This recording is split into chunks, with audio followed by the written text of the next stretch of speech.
What's your message? A blessed So, activity. we are happy Happy. that we are able to. Finish. Yeah. What can you say, sir? What can you say, Sir Brian? His initiative is now going to unfold on Monday. Full scale. I'm excited. Let's go. Let's go. Bye-bye.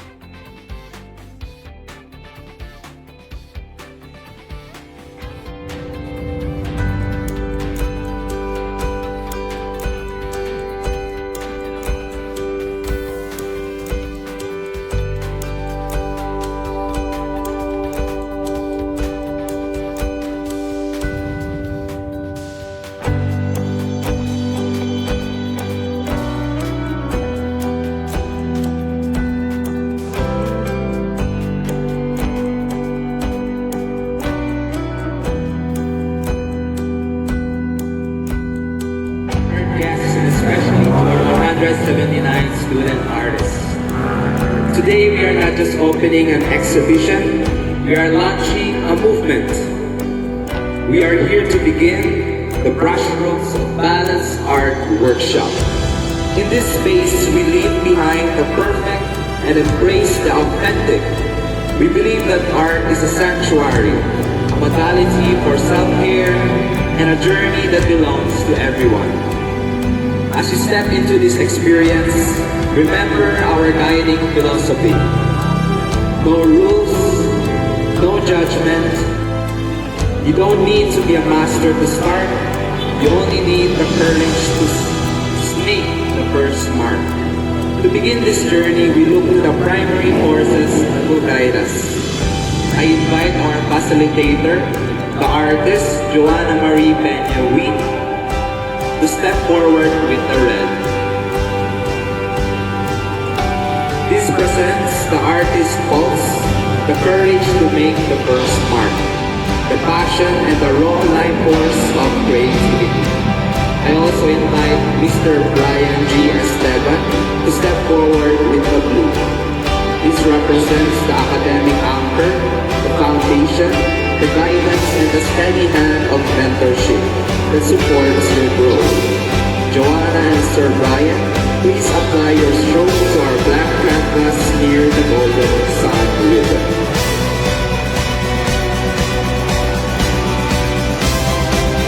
The balance is complete. The intellect and the passion are set the center. Now we require the final official act of release. I invite Mr. Gerald M. Avila, M.S. Grimm, P. Grimm, Dean of College of Criminology, Ma'am Hazel Torres, the School Registrar of Nuevo Zamboanga College, to step forward. As you cut this ribbon, you are not just breaking a physical tie, you are officially certifying this union of art and self-care.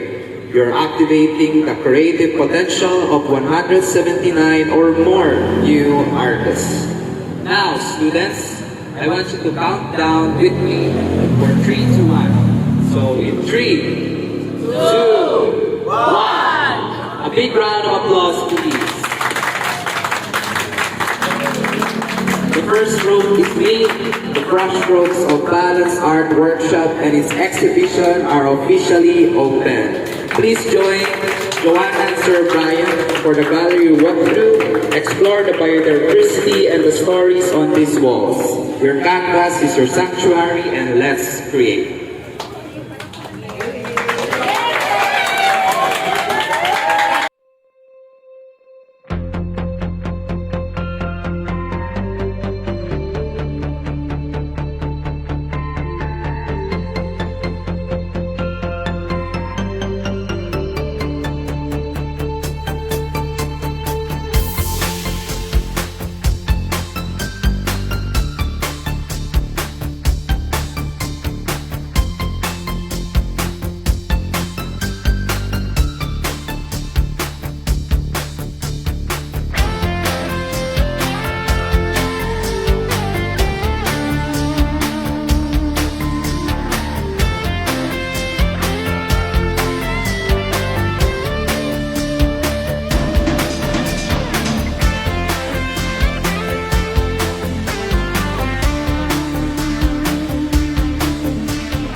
Academic excellence. She is an alumna of San Sebastian College, Recoletos, de Manila, where her groundbreaking research, Brushstrokes of Balance, exploring painting as a self-care modality for adults, earned the recognition as Best Thesis, which is the inspiration of our art workshop today. But beyond the accolades, she is a storyteller of our region. Her personal practice celebrates the vibrant biodiversity and the rich culinary heritage of Zamboanga. She is here to bridge the gap between artistic expression and mindful living. My dear students, please stand as we join in welcoming the visionary behind the brush, Miss Joanna Marie Peña Ruiz.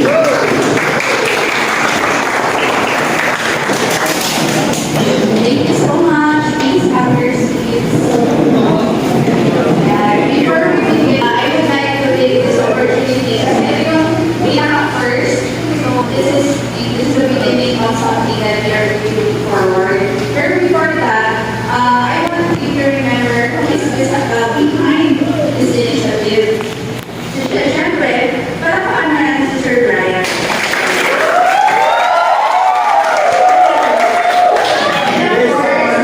As your artist, gusto ko na siya bigyan ng token of appreciation. So, this is a limited edition apron of our JLE Arts and User. I would like to give this to you.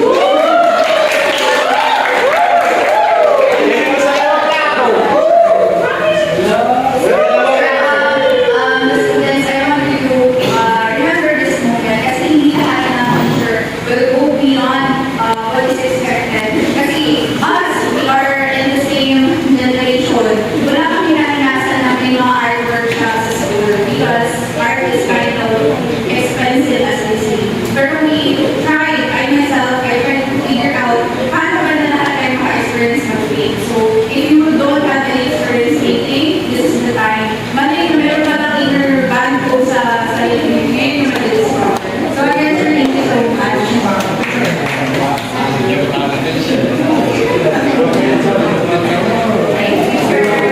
I know all of you are yes, terminology, right? So, I know you might say na around the path is kind of, hindi naman kami mag-artist ng I know most people think that art is a luxury. Bakit kaya? Kasi the materials sometimes are very expensive. Given when I was a little girl, parang kahit na pangarap mo mag-paint gamit ng oil paint, it was 1,000 sometimes, yung isang tube lang. So, I try to figure out a way to look for an art material na affordable, pero you can create something out of it.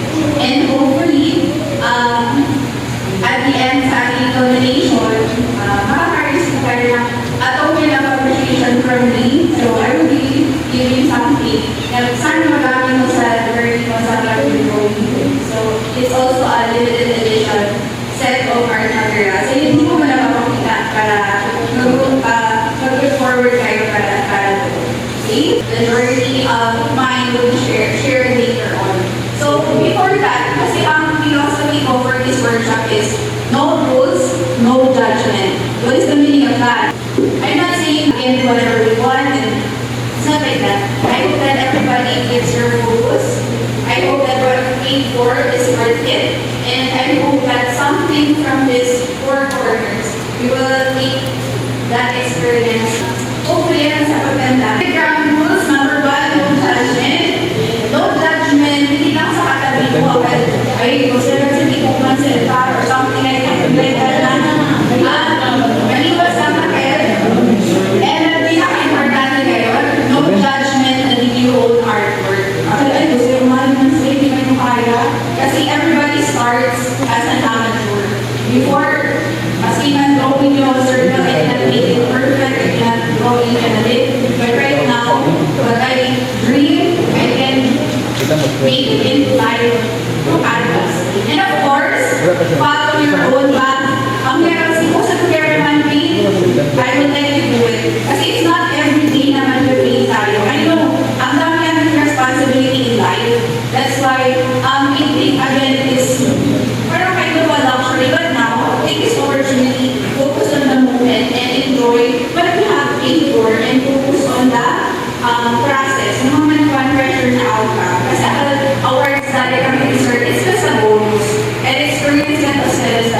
forward. And of course, respect the tools. So later, I will let you borrow some pens. So take care of it lang. Think of it as a valuable item. As it does sa kumra, no matter how small or expensive, handle it with care, diba? And of course, be supportive. Ayan, so yung mga katabi nyo, so kami na na-discourage natin, man-motivate ka para kumaya na naman din. Or baka siya ni-action sa pagkingan ko. Wala na sa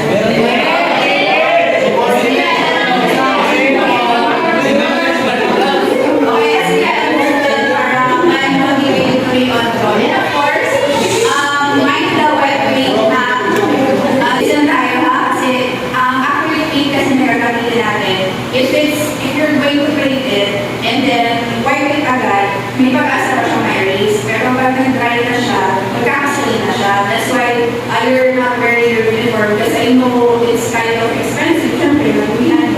So yung mga damit na naman kayo, hindi forget, stainless sa civilian, don't let it get stained. Okay? And of course, embrace the process. Ayan, so, siyempre, chill naman kita at oath, di ba? I know you eventually graduate because we have their own oath. Now we have our artist oath. So I created for everyone to stand up. Do you have your brushes with you? Okay, so erase natin yung ating mga paint brushes. Okay, so let's begin. Everyone stand or simply erase your brushes. Actually, dito ako lang ko siya.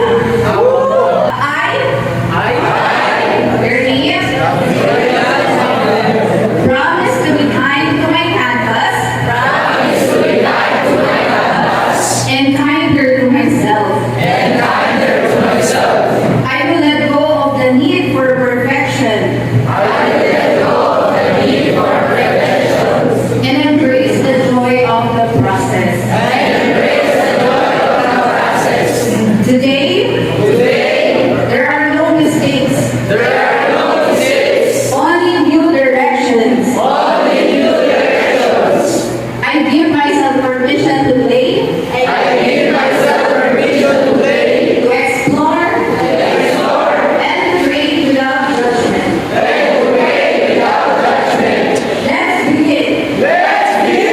See you word. Okay, so here before that, 10 minutes lang. Ayan, ano kaya ito? Portraits of essence. Now, I want you to look at the right and left. And then choose your partner. Partners. Okay, what is your partner? Ano lang, let's make it fast. Choose a partner. So, choose a partner. Shania. Let's start. Siguro yung partner mo yung may meron kayong connection with that person.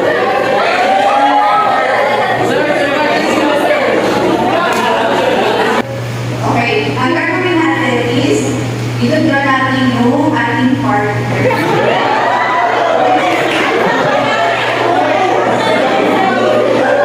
Okay, ang maganda dito, kasi nga, no rules, no judgment. Si Sami ka kumele, di ba mag-portrait, pose, nanis, pero si Sami ka kumele, that represent something. Pwede rin, di ba?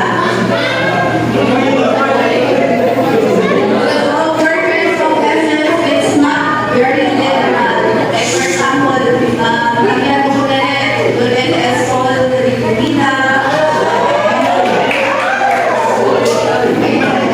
Okay, so as soon as you get it, you can start. I will give you 8 minutes to do it.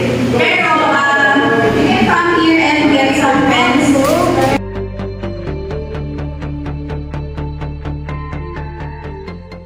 I just want to share with you my journey. Gusto ko lang malaman, do we have working students here? How about study while working? Okay, raise your hands, be proud, loud and proud. Okay? Dalawa? Okay?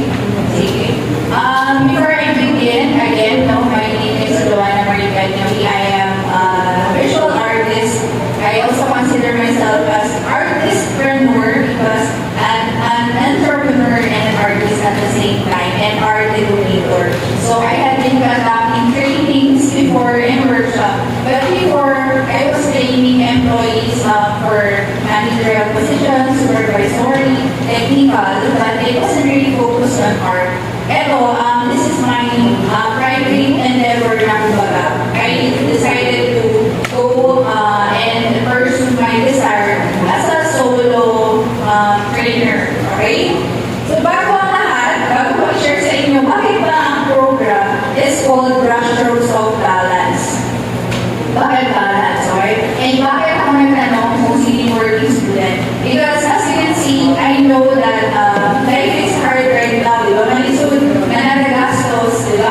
And then, baka man sa this, porque ko man kailangan kami ng 2020, di ba?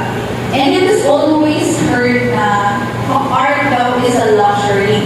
Pero we are able to prove right now that there are options. Meron mga affordable ways. That's why I kept on reminding you na let's not take this moment for granted. This was the moment na kiara, as the four corners, is not going to be it won't happen again, believe me, right? Diba? It's something na worthwhile. So let's not take it for granted. Kung kita sa doon buhay lang. Kaya send niya sa kita karapaga is sabi na masansya na to parents. Anyway, so yun, let me start. Wait lang ha. Ano nila, I know medyo boring part eh, lalo na sa school. Dan-share si Ma'am LT sa'yo talang buhay. So I'll make it very short ha. So it starts then when I was very young, art never gave me a passion. And then it's always been in me that I wanted to draw and paint, no? Pero, kahit gusto kong mag-paint, wala may kwarta pang balik. Diba? Kaya mahal man tayo ang mga materials na parang gayon. And then this moment, share ko sa this. Kaya nga kaya pwede, tayo mo nag-building the Golden Bell, no? Golden Bell, yung sa may tao, bago kapag. Kaya yung nilaya. So very old, di ba? There was this moment, opening the school days, I was with my brother and mother. Sinigyan kami na colored pencil. Pero syempre, may not to knowledge, you don't know, it was actually expensive. Pero kinuha ko na siya, na ang budget namin sakto lang man. So, I was very sad. Pero when we reached the counter, yan pa siya. Kasi siguro mga 300 pesos Paris ay Agnes, di ba? Dating manage. So I was disappointed, and I know and budget sakto lang. But when dad said, sige lang na, dala na, send na ikontra lang na sa epo. Parang alam mo yung color pencil, parang siya yung pinakamahal na artwork talaga. So parang it motivated me more. So mas nalit na create artworks, and I joined poster making competitions at school, and can't join poster making before the school. Mga panakot ako sa kita, pastels, gano'n, I would join because sometimes the teacher would let me borrow. And then I graduated elementary as artist of the year, ang good passion. But when I proceed with syempre high school days, medyo nanisila ko tama-tama yung pageant, mas kita, medyo emo sila. But still, ano pa rin siya sa art? So together, art skill. Just to share with you, since medyo related siya sa art, there was this story na I was also given flower for best director kasi parang mini theater performance yun siya. So I hope that would also aspire you later to create something beyond of what is expected. Kasi Genesis are valid certificates, mas sinabi ko papel lang it's very meaningful na, di ba? So moving forward, alay ka medyo na sad part, okay? Diba? Pag tapos ng high school, saan naman next? Senior high. Wala, hindi may patay na medyo kaya 30 plus. Anyway, so wala akong senior high, dapat college na. Pero I didn't pursue agad sa college. I had to work. But the first didn't want me not my work. I wanted to work because I wanted to help. So, wala na tayo mag-hold artwork. I had to forget painting, I had to forget those things because I had to work. I started at the bottom, rock and file kayo. Kaya niya ako promote mga beauty products na mall. That was my first job. And my father didn't know pa that time kasi nga, yung mother lang kasi ko. So if you're a working student, if you remember ko na malisod man, di ba nasa malisod pero if you are very motivated, you can do it. Kasi later I will share you how it happened. Anyway, so yun, I forgot. Hindi naman I forgot. I really wanted to paint, pero may mas priority. So my priority are water bills, electric bills, yun yung mga priority. But then, I just wanted to remember, never forget your purpose in life. That was when I started a program, and then I worked my way up para kila manager ng company. And since after that, so I can enroll at the school that I wanted. So yun, if you really wanted, so I then decided to go back to art. Ako yan si Albert Log, JMPR Studio, Tanwing Deo, ng Create Commissions, yung mga nakikita yung artists, di ba, binibigyan ng gift, gano'n. So, this is the beginning of something that I really wanted. Tapos, pasok na rin, sa pares ko lang kami baka mag-work of this, okay? I will proceed now with the birth of Brushers of Balance. So, I took psychology in San Sebastian, and syempre, kailangan ka gawing thesis, no? But I said to myself, dapat art that related. Because I believe na todo kita kailangan siya yung outlet. Kadalasan siya mas kinapit ito example for the boys that's really relevant to you. Akal, si Gere kung the basketball, if you weren't able to do that kind of sport, parang may kulang sa'yo. Diba? Kaya ikaw sa basketball. Kahit wala. Okay, ano ba actually yung commonly dito? Ha? Huwag ka rin basketball. Sino ba? Singing. Sino may hindi magkanta dito? Sample daw. Sample.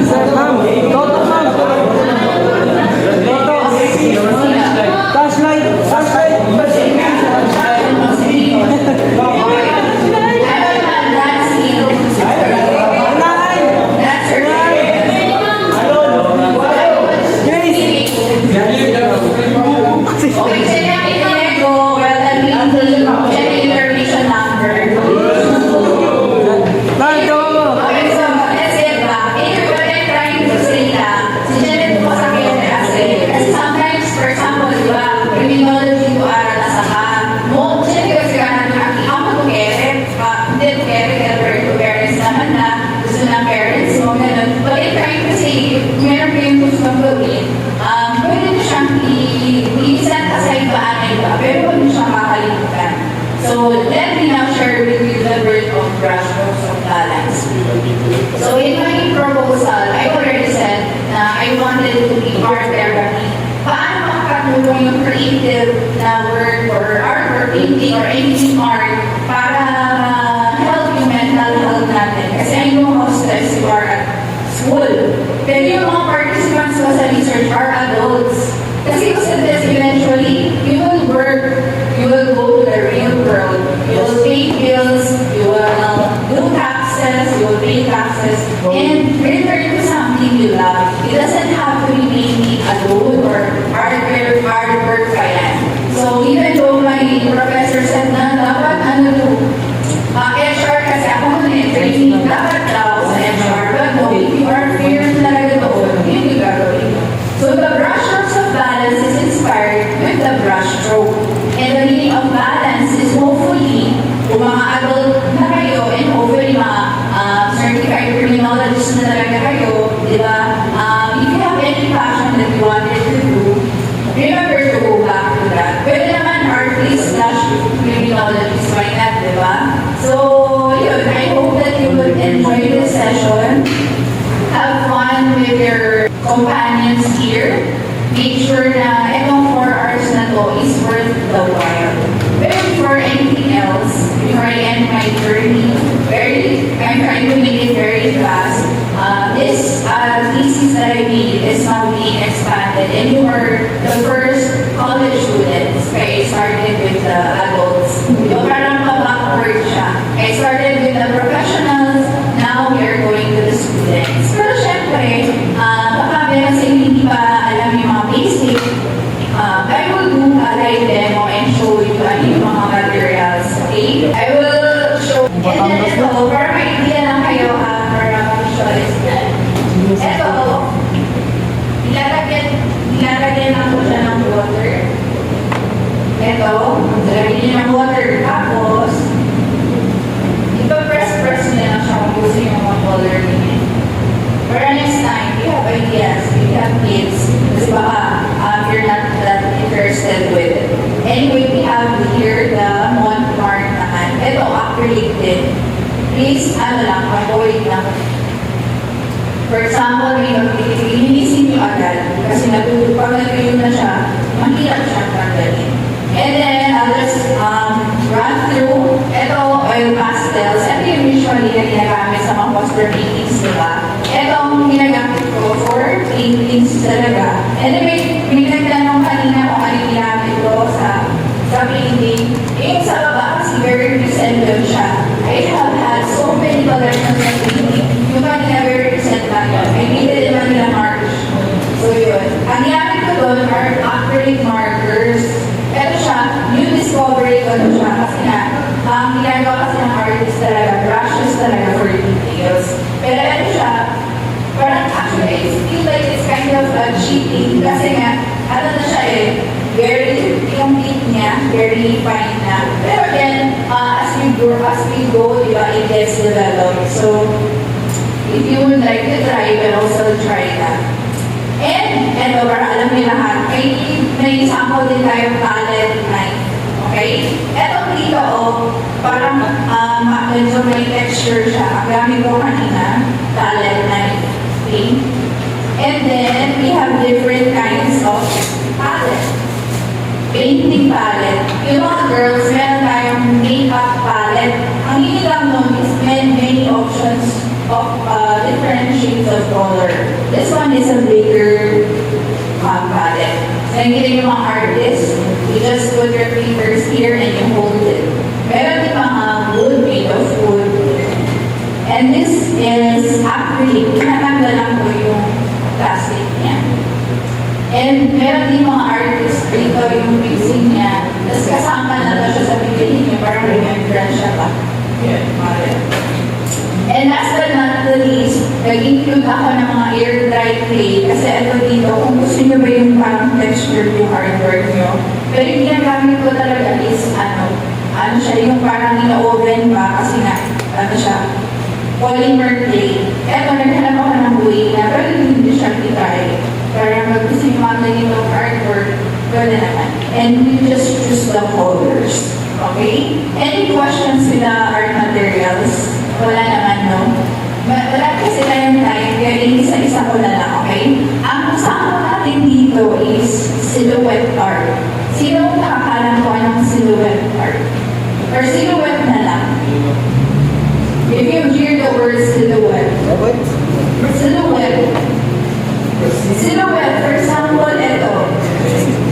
It means the shadow of something ba? Pag i-off mo yung light, ulan yung light, makikita yung shadow mo, yun yung silhouette.